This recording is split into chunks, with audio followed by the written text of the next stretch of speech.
پہلے تو یہ بتائیں کہ یہ جو بجٹ ہے اب تک آپ نے جو اس کو دیکھا، اس کو سمجھا، کیا آپ محسوس کرتے ہیں وفاقی بجٹ کے نتیجے میں مہنگائی کم ہوگی، ترقی ہوگی، کیا ہوگا؟ نہیں، مہنگائی تو کوئی کم نہیں ہوگی، لیکن جو بجٹ ہے اس کے بارے میں چیئرمین ایف پی آر نے ایک بات کی ہے جو ہم پہلے کر رہے تھے. انہوں نے کہا جی ہمارے ہاتھ میں کچھ بھی نہیں ہے، کیونکہ ایک اسٹینڈنگ کمیٹی میں ایک پرپوزل آئی بجٹ کی تو انہوں نے کہا یہ تو ممکن ہی نہیں ہے، کیونکہ ہمیں ہر چیز جو ہے آئی ایم ایف کے ساتھ ویٹ کرنی پڑتی ہے اور اس میں 20 دن لگتے ہیں. تو آپ اس سے اندازہ کر لیں کہ ہم نے اپنی نہ صرف اکانومی، ہم نے بہت ساری چیزیں جو ہیں آئی ایم ایف کے پاس گروی رکھ دی ہیں. اور یہ آج سے نہیں ہو رہا، یہ آپ سے میں جب ڈسکس کر رہا تھا یہی تھا جب سے معین قریشی آئے، حفیظ شیخ آئے، شوکت عزیز آئے، اس کے بعد شوکت ترین بھی آئے، بینکر تھے، اور اب یہ آئے ہیں ہالینڈ نیشنل. تو سب نے ہم نے یہی کیا ہے. اور یہ لوگ جو ہیں یہ کمپنی چلانے کے لیے تو ٹھیک ہیں، یہ ملک چلانے کے لیے میں جتنا سمجھاؤں یہ لوگ ٹھیک نہیں ہیں. پر اس کی وجہ کیا ہے؟ اس کی وجہ میں بتاتا ہوں. اس کی وجہ یہ ہے کہ پاکستان میں جو انہوں نے پچھلے 3 سال میں کیا ہے نا، جو ٹیکسیشن آئی ہے ریگریسو قسم کی، اس سے ہوا یہ ہے کہ پیٹرن چینج ہو گیا ایکسپینڈیچر کا، آپ کا، ہمارا، ان کیمرہ مینوں کا، باقی لوگوں کا. اب کیونکہ اب جو ہمارے پاس ہماری جو آمدن ہے اس میں سے 50% 40% تو آپ ٹیکس میں ریٹرن کر دیتے ہیں. باقی اتنی انفلیشن ہو چکی ہے، کمپاؤنڈ انفلیشن مور دین 50% ہے. جب یہ کمپاؤنڈ کی بات کرتے ہیں، کمپاؤنڈ میں بات کر رہا ہوں 2022 سے لے کر ابھی تک کی، اگر آپ کمپاؤنڈ کر لینا مور دین 50% آپ کی چیزیں بڑھ چکی ہیں ان کی پرائسیں. تو آپ نے اپنی جو ضروری ریکوائرمنٹ ہے وہ پوری کرنی ہے. آپ نے اپنا کھانا پینا ہے، بچوں کی ایجوکیشن ہے، ہیلتھ ہے، اس کے علاوہ آپ کے پاس کچھ نہیں بچتا. تو یہ بجٹ بھی اس سے مزید جو ہے پیٹرن چینج ہوگا. آپ کی گروتھ نہیں ہوگی جو یہ کہہ رہے ہیں 4% سے زیادہ ہوگی، وہ ممکن ہی نظر نہیں آ رہی. جب لوگوں کے پاس ہے ہی نہیں کچھ تو گروتھ کہاں سے آئے گی؟ آپ کی گروتھ ہے کنزمپشن بیس، ہم چیزیں خریدتے ہیں، یوز کرتے ہیں، اس سے گروتھ ہوتی ہے. ہماری ایکسپورٹ تو ہے نہیں، وہ ہماری تو پچھلے 15 سال سے وہی $30 بلین کے قریب رہتی ہے، اوپر نیچے ہوتی رہتی ہے $1-2 بلین. تو پھر تو ہماری گروتھ ساری کنزمپشن بیس ہے. تو اس پیٹرن میں اس بجٹ میں گروتھ نہیں ہو سکتی. اچھا، یہ جو آپ نے کہا کہ جی کچھ بھی چیز ہو وہ ہمیں ویٹ کرانے پڑے گی آئی ایم ایف سے، مسئلہ یہ ہے کہ ہم نے دیکھا کہ وزیر اعظم ہاؤس ہو جائے، پارلیمنٹ ہو جائے، تمام کے اخراجات میں اضافہ ہوا. اب یہ بجٹ کا سیشن بھی ہو رہا ہے، اس کے اوپر کروڑوں روپیہ خرچہ آ رہا ہے. تو کیا آپ یہ کہہ رہے ہیں کہ یہ پارلیمنٹ اس میں کوئی تبدیلی نہیں کر سکتی اس بجٹ میں؟ سر یہ بڑی انٹرسٹنگ بات ہے، اور اسی پہ میں نے بات کی ہے، کئی دفعہ کی ہے، کہ یہ پبلک کا بجٹ نہیں ہے. آئی ایم ایف کا بنیادی ایشو یہ ہوتا ہے کہ آئی ایم ایف یہ دیکھتا ہے کہ آپ کا بجٹ ڈیفیسٹ کتنا ہوگا. وہ اس چیز کو اب کہاں سے انہوں نے پورا کرنا ہے. آپ کو یاد ہے پچھلے دنوں چلا کہ جی یہ پولیٹیکل خبریں چلائی جاتی ہیں کہ ہم ریلیف کی بات کر رہے ہیں، ریلیف کی کوشش کر رہے ہیں.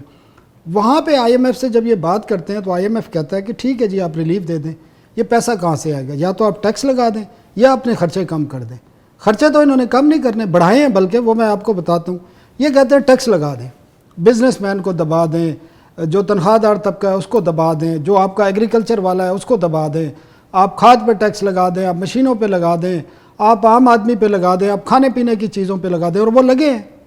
لیکن دوسری سائڈ پہ آپ دیکھیں تو آپ کا 28% آپ کا نیشنل اسمبلی کا بجٹ بڑھا ہے، 25% سینٹ کا بجٹ بڑھا ہے.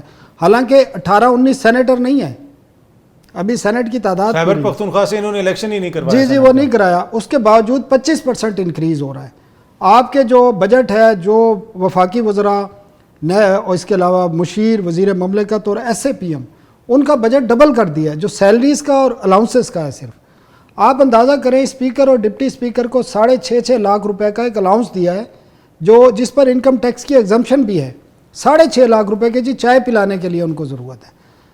ٹھیک ہے ضرورت ہوتے ہیں، لیکن یار آپ اس وقت ملک کی اور قوم کی حالت تو دیکھیں، آپ لوگوں کی حالت تو دیکھیں.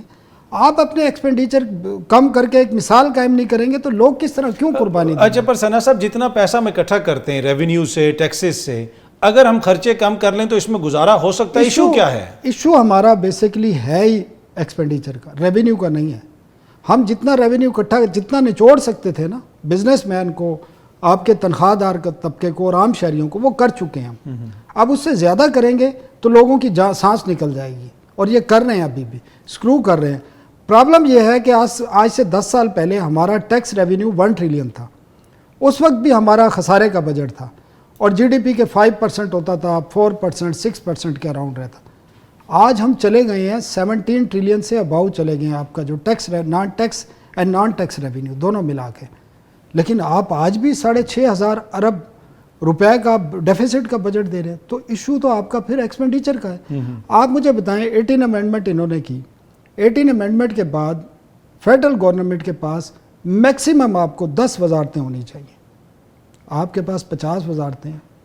کیا یہ ایس اے پی ایم ایسے بنائے ہیں جن کی سمجھ نہیں آ رہی بنائے کیوں ہیں, اور نہ وہ پارٹی سے ہیں نہ وہ کوئی سائنسدان ہے, مطلب ہے کہ کوئی بڑی تبدیلی لے آئے, لیکن ان کو بنا دیا ہے. ان کو منسٹر انکلیو میں گھر بھی دے دیے ہیں, ان کی تنخواہیں بھی ڈبل کر دی ہیں, اور پروٹوکول کی گاڑیاں بھی مل گئی. یہ ایکسپینڈیچر ہے بیسکلی.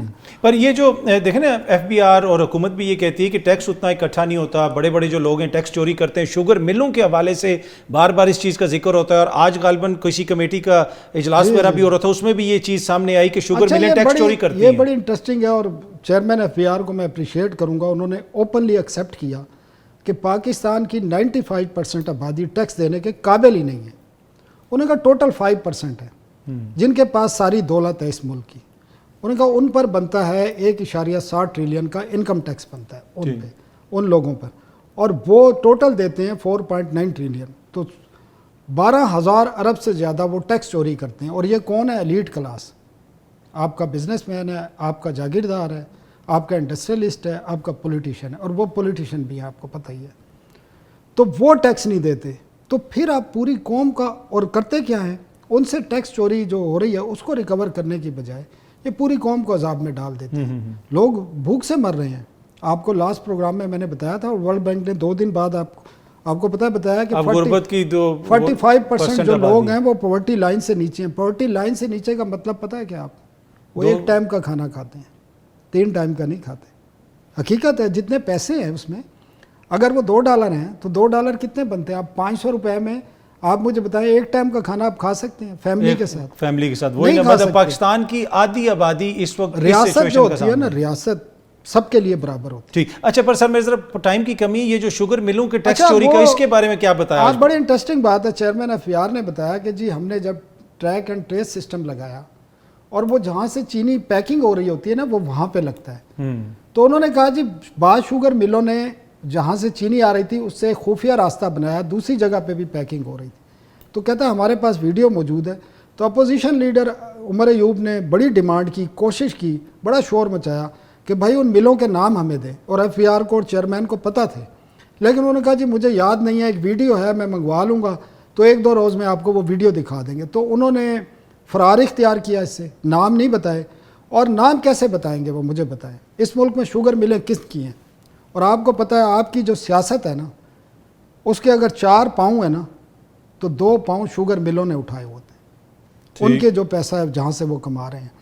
تو اس میں آپ کو پتہ ہے شریف فیملی کے بھی شوگر ملے ہیں, جو ملک کے صدر ہیں ان کی بھی شوگر ملے ہیں, باقی جتنے بھی پولیٹیشین بیٹھے ہیں بڑے بڑے جو ہر حکومت میں بیٹھ جاتے ہیں اکراس پارٹی, وہ سب کی شوگر ملے ہیں. اور شوگر مل, اور اندازہ کریں شوگر مل کی پرائز فکسیشن جو ہے وہ اسحاق ڈار کرتے ہیں جو وزیر خارجہ ہے, وزیر خزانہ کو پتہ ہی نہیں ہوتا.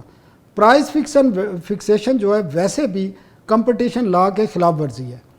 تو جب اس ملک میں اس قسم کی سچویشن ہو کہ آپ جو بڑے بڑے گروپس ہیں, چاہے وہ سیاستدان ہیں اور بڑا بڑا ایک کارٹل ہے, ان کو جب آپ پروٹیکٹ کر رہے ہوں پارلیمنٹ میں بیٹھ کے, آپ ڈیسیجن میک کرو, تو پھر اس میں عام آدمی کو کون ڈیفینڈ کرے؟ چلیں ثناء اللہ صاحب بہت بہت شکریہ, تھینک یو سو مچ ہمیں جوائن کرنے کے لیے.